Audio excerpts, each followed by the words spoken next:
क्या आप जानते हैं कि एक ऐसी शिव भक्त भी हुई जिन्हें स्वयं महादेव ने पूरी सृष्टि के सामने अम्मा यानी अपनी माँ कहकर पुकारा था। आखिर ऐसी कौन सी भक्ति थी जिसने भगवान शिव को भी भावुक कर दिया? आइए जानते हैं यह अद्भुत सत्य। हिमाचल प्रदेश के एक नगर में संजना नाम की एक कन्या का जन्म हुआ। बचपन से ही उनका मन संसार में नहीं बल्कि केवल भगवान शिव की भक्ति में लगता था। समय बीता और उनका विवाह एक धनी व्यापारी आनंद कुमार से हुआ। वे आदर्श पत्नी थीं, लेकिन उनके हृदय का वास्तविक स्थान हमेशा महादेव के चरणों में ही था। एक दिन आनंद कुमार ने घर पर 2 पके हुए आम भेजे और कहा कि उन्हें संभाल कर रखना। उसी समय एक भूखा साधु उनके द्वार पर आया। संजना ने बिना एक पल सोचे श्रद्धा से एक आम उस साधु को खिला दिया, लेकिन उन्हें क्या पता था कि वह साधु कोई साधारण व्यक्ति नहीं बल्कि स्वयं भगवान शिव थे। कुछ देर बाद उनके पति भोजन करने बैठे और दूसरा आम खाने के बाद बोले, एक और आम लेकर आओ। अब संजना गहरे संकट में पड़ गई। घर में कोई आम नहीं बचा था। उन्होंने आंखें बंद करके महादेव का स्मरण किया और अगले ही क्षण उनके हाथों में एक दिव्य आम प्रकट हो गया। जब आनंद कुमार ने उस आम का स्वाद चखा तो वे हैरान रह गए। ऐसा मधुर और दिव्य फल उन्होंने जीवन में कभी नहीं खाया था। उन्हें विश्वास ही नहीं हुआ। उन्होंने सच जानना चाहा,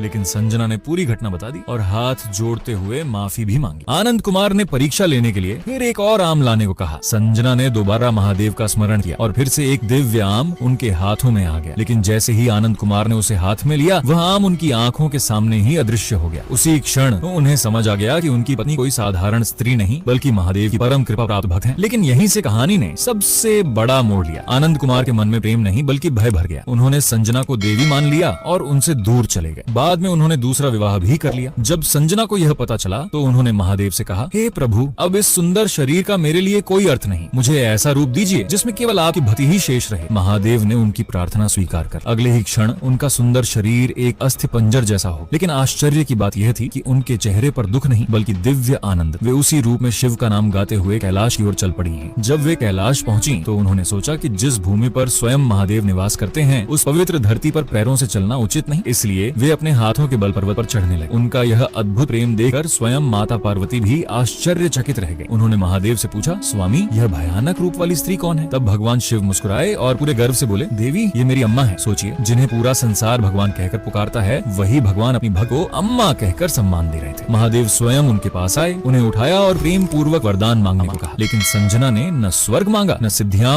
न धन और न ही मोक्ष। उन्होंने केवल एक ही वर मांगा, प्रभु, मुझे सदा आपके चरणों में रहकर आपकी महिमा गाने का सौभाग्य मिलता रहे। महादेव ने उनकी यह इच्छा तुरंत स्वीकार कर तभी से संजना को आज भी भगवान शिव के महान नयनार संतों में सर्वोच्च स्थान प्राप्त। उनकी भक्ति हमें सिखाती है कि सच्चा प्रेम शरीर की सुंदरता में नहीं बल्कि आत्मा के समर्पण में होता है। अगर आप भी महादेव की ऐसी अनन्य भक्ति को प्रणाम करते हैं तो कमेंट में हर हर महादेव अवश्य। हर हर महादेव।